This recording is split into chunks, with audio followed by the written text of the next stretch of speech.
نقول ولا ما نقولش؟ 4 لا تخسرهم في حياتك: اللي يفرحك وانت مهموم، واللي يعاونك وانت مهزوم، واللي يتحملك وانت مغموم، واللي يدافع عليك وانت غايب. 3 لا تداسرهم: اللي يذم عرشو، واللي يهدر غير على كرشو، واللي يحكي بسر فراشو. العساس اذا تكى نعس، والتاجر اذا كرد فلس، والراجل اذا كذب رخص. قد ما تكحل قلبك وتقول نقتل فيه الطيبه والاحساس، يبقى الاصل يجبد فيك والعرق دساس.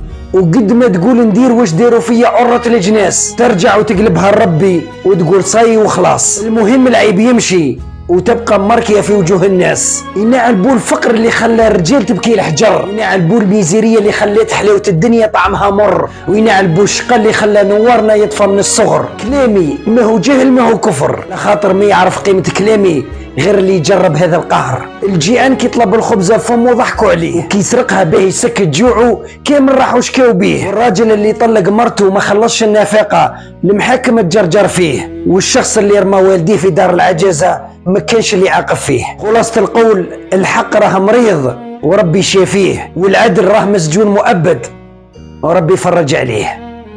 الله يهدينا.